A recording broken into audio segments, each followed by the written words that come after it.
சித்தருக்கெல்லாம் சித்தர் சிவனே போற்றி. நம்மளோட பதிவுகள்ல தொடர்ச்சியா 12 ராசிகளுக்குமான குரு பெயர்ச்சி பலன்களை பார்த்துட்டு வரோம்.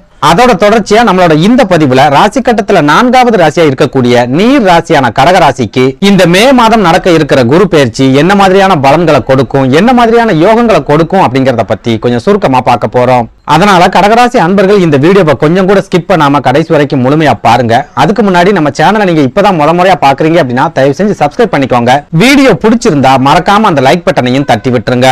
அதை விட முக்கியமா உங்களை மாதிரியே போராட்டமான ஒரு வாழ்க்கையை வாழ்ந்துட்டு வரக்கூடிய கடகராசிக்காரங்க உங்க சொந்த பந்தத்திலேயோ அல்லது நட்பு வட்டாரத்திலேயோ இருக்காங்க அப்படின்னா அவங்களுக்கு இந்த வீடியோவை மறக்காம ஷேர் பண்ணி விட்டுருங்க. கடகராசியை பொறுத்த வரைக்கும் தற்சமயம் இவங்க அஷ்டம சனியோட நேரடி ஆதிக்கத்துல இருக்காங்க. இந்த அஷ்டம சனி உசுரை மட்டும் விட்டுட்டு கடகராசிக்காரங்க கிட்ட இருந்த மன நிம்மதியையும் சந்தோஷத்தையும் முழுமையா பறிச்சுக்கிடுச்சு அப்படின்னு சொல்லலாம்.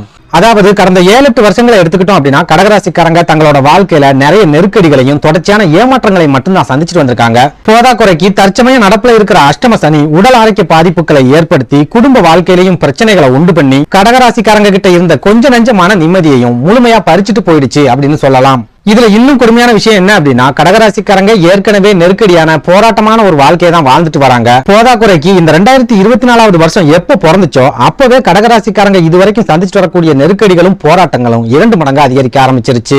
குறிப்பிட்டு சொல்லணும் அப்படின்னா பெரும்பாலான கடகராசிக்காரங்க இந்த 2024ஆம் வருஷத்துல நிறைய கடன் நெருக்கடிகளை சந்திச்சுட்டு வராங்க. வேலை இழப்புகளை சந்திச்சிருக்காங்க, உடல் ஆரோக்கிய பாதிப்புகளை சந்திச்சிருக்காங்க, பண தட்டுப்பாடுகளை சந்திச்சிருக்காங்க.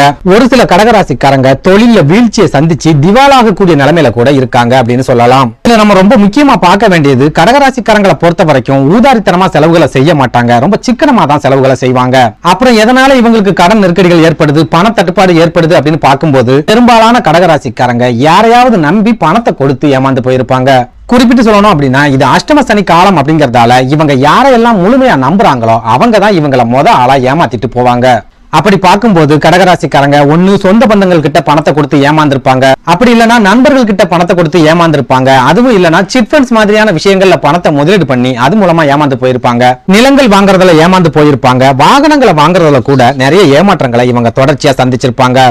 அதாவது இந்த அஷ்டம சனி ஒரு பக்கம் நிறைய பண இழப்புகளை கடகராசிக்காரங்களுக்கு ஏற்படுத்திட்டு வருது, இன்னொரு பக்கம் உடல் ஆரோக்கியத்துல பாதிப்புகளை ஏற்படுத்தி கடகராசிக்காரங்க கிட்ட இருக்கிற கொஞ்ச நெஞ்ச நிம்மதியையும் முழுமையா பறிச்சுக்கிட்டு இருக்கு. இதனால கடந்த 7-8 வருஷங்களாகவே மன நிம்மதி இல்லாத ஒரு வாழ்க்கையை தான் கடகராசிக்காரங்க வாழ்ந்துட்டு வராங்க. இவங்க எந்த காரியத்துல இறங்கினாலும் சரி ரொம்ப பெரிய இழுபறிக்கு அப்புறமா தான் அந்த காரியத்தை இவங்களால முடிக்க முடியும். சுருக்கமா சொல்லணும் அப்படின்னா இந்த அஷ்டம சனி கடகராசிக்காரங்களோட வாழ்க்கையில கஷ்டத்தை மட்டும்தான் கொடுத்துட்டு வருது, எந்த விதமான யோகங்களையோ அதிர்ஷ்டங்களையோ கொடுக்கல அப்படின்னு சொல்லலாம்.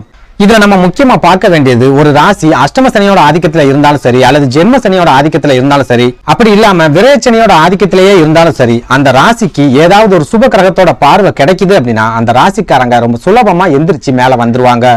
ஆனா கடகராசியை பொறுத்த வரைக்கும் தற்சமயம் இவங்க அஷ்டம சனியோட நேரடி ஆதிக்கத்துல இருக்காங்க. அதே சமயம் எந்த ஒரு சுப கிரகத்தோட பார்வையும் கடகராசிக்காரங்களுக்கு கிடைக்கல. இந்த ஒரே காரணத்தாலதான் கடகராசிக்காரங்க இப்ப வரைக்கும் தொடர் தோல்விகளையும் தொடர்ச்சியான ஏமாற்றங்களையும் சந்திச்சுட்டு வராங்க.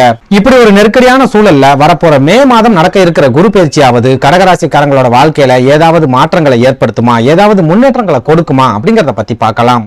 கடகராசியை பொறுத்த வரைக்கும் குரு பகவான் தற்சமயம் உங்களோட தொழில் ஸ்தானம் அப்படின்னு சொல்லப்படுற மேஷராசியில அமர்ந்திருக்கார். வர்ற மே 1ஆம் தேதிக்கு அப்புறமா உங்களோட லாபஸ்தானம் அப்படின்னு சொல்லப்படுற ரிஷப ராசிக்கு குரு பகவான் பயிற்சியாக போறார். தொழில் ஸ்தானத்துல இருக்கிற குரு பகவான் லாபஸ்தானத்துக்கு பயிற்சி ஆகிறார் அப்படின்னாலே ஜாதகருக்கு எல்லா வகையிலுமே லாபங்களை கொடுக்க போறார் அப்படின்னு அர்த்தம். குறிப்பா சொந்த தொழில நஷ்டத்தை சந்திக்கிறவங்க, விவசாயத்துல வீழ்ச்சியை சந்திக்கிறவங்க, வியாபாரத்துல மந்த நிலைமையை சந்திக்கிறவங்க, ரியல் எஸ்டேட் தொழில பெரிய அளவுக்கு முன்னேற்றம் இல்லாம தவிக்கிறவங்க, இவங்க எல்லாருக்குமே இந்த குரு பயிற்சி ஒரு சில அற்புதமான மாற்றங்களை ஏற்படுத்தி கொடுக்க போகுது.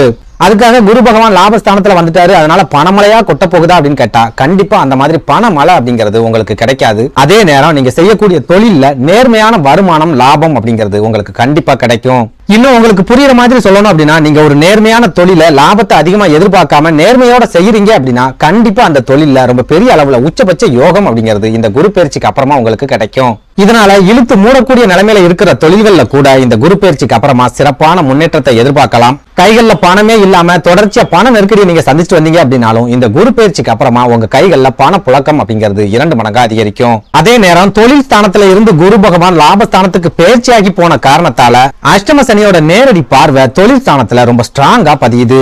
இதனால என்ன ஆகும் அப்படின்னா நீங்க சொந்தமா தொழில் செஞ்சாலும் சரி வியாபாரம் செஞ்சாலும் சரி ஏதாவது ஒரு வகையில உங்களுக்கு இடைஞ்சல்கள் அப்படிங்கிறது தொடர்ச்சியா வந்துகிட்டே இருக்கும். அதாவது உங்க தொழிலுக்கு அரசாங்கம் மூலமா இடைஞ்சல்கள் வரலாம், திடீர் எதிரிகள், திடீர் துரோகிகள் உருவாகலாம். ஒரு சிலருக்கு நீங்க செய்யக்கூடிய தொழில் மூலமாவே அவமானங்களை சந்திக்கிறதுக்கு கூட அதிகமான வாய்ப்புகள் இருக்கு.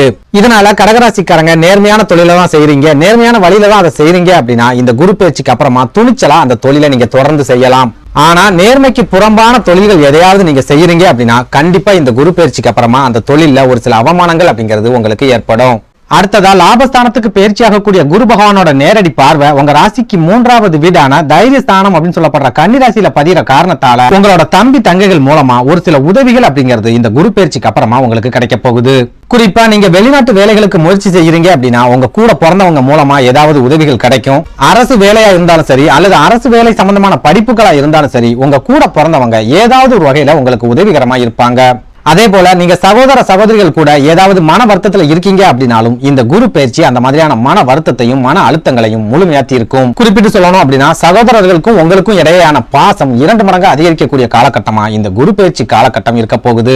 அதே போல லாபஸ்தானத்துல இருக்கிற குரு பகவானோட பார்வை 5வது வீடான பூர்வ புண்ணிய ஸ்தானத்திலையும் நேரடியா பதியறதால பூர்வீக சொத்துக்கள் மூலமா ஒரு சில லாபங்கள் அப்படிங்கிறது கடகராசிக்காரங்களுக்கு அடுத்து வரக்கூடிய ஒரு வருஷத்துல கண்டிப்பா கிடைக்கும். பூர்வீக சொத்துக்கள் பாகம் பிரிக்காம இருக்குது அல்லது சொத்துக்களை விற்க முடியாத நிலைமையில இருக்குது, அப்படி இல்லைன்னா வழக்குகள்ல சிக்கி இருக்குது அப்படின்னாலும் குரு பார்வை கிடைக்கக்கூடிய இந்த மே மாதத்துக்கு அப்புறமா சொத்துக்கள் சம்பந்தமான பிரச்சனைகள் எல்லாம் ஒன்னொன்னா முடிவுக்கு வரும். அதுலயும் முக்கியமா சொத்து சம்பந்தமான நீதிமன்ற வழக்குகள் உங்களுக்கு சாதகமான முடிவுகளை பெறக்கூடிய காலகட்டமா இந்த குரு பயிற்சி காலகட்டம் இருக்க போகுது. இது கூடவே குரு பகவானோட 9வது பார்வை உங்க ராசிக்கு 7வது வீடான களத்திர ஸ்தானத்துல பதியறதால கணவன் மனைவிக்கிடையே அந்யோன்யம் அதிகரிக்கக்கூடிய காலகட்டமாகவும் இந்த குரு பயிற்சி காலகட்டம் இருக்க போகுது. குறிப்பிட்டு சொல்லணும் அப்படின்னா கணவன் மனைவிக்கிடையே இருக்கக்கூடிய மனக்கசப்புகளும் சண்டை சச்சரவுகளும் இந்த குரு பயிற்சிக்கு அப்புறமா முழுமையா விலகும். அதே போல கணவனும் மனைவியும் ஏதாவது சண்டை சச்சரவுகள் ஏற்பட்டு பிரிஞ்சு வாழ்ந்துகிட்டு இருக்கீங்க அப்படின்னாலும் இந்த குரு பயிற்சிக்கு அப்புறமா நீங்க மறுபடியும் சேர்ந்து வாழக்கூடிய ஒரு சூழல் கண்டிப்பா உருவாகும். இது கூடவே குரு பகவானோட பார்வை 5வது வீட்லயும் 7வது வீட்லயும் நேரடியா பதியறதால குழந்தை பாக்கியம் இல்லாத தம்பதிகளுக்கு குழந்தை பாக்கியம் கிடைக்கக்கூடிய காலகட்டமா இந்த குரு பயிற்சி காலகட்டம் இருக்கும். திருமண தடைகளை சந்திச்சுட்டு வரக்கூடிய கடகராசி அன்பர்களுக்கும் அந்த தடைகள் எல்லாம் முழுமையா விலகி வரன்கள் அமையக்கூடிய காலகட்டமா இந்த குரு பயிற்சி காலகட்டம் இருக்கும். அதே நேரம் என்னதான் குரு பகவான் லாபஸ்தானத்துல லாப குருவாவே இருந்தாலும் புதுசா தொழில் தொடங்குறதுக்கோ அல்லது புதிய முயற்சிகள்ல நீங்க இறங்குறதுக்கோ அவ்வளவு சிறப்பான காலகட்டமா இந்த குரு பயிற்சி காலகட்டம் இருக்காது. இன்னும் சொல்ல போனா சொந்த தொழில் தொடங்கணும், சொந்த கால்ல நிக்கணும் அப்படிங்கிற உங்களோட ஆசையை வரப்போற சனி பயிற்சி வரைக்கும் நீங்க ஒத்தி வைக்கிறது தான் ரொம்பவே நல்ல விதமான பலன்களை கொடுக்கும் அப்படின்னு நான் சொல்லுவேன்.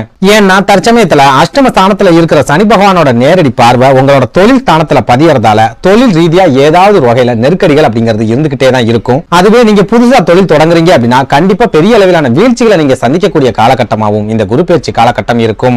இதனால சொந்தமா தொழில் ஆரம்பிக்கணும் அப்படின்னு நினைக்கிற கடகராசி அன்பர்கள் ஒரு தடவைக்கு 100 தடவை யோசிச்சு அதுக்கப்புறமா தொழில ஆரம்பிங்க.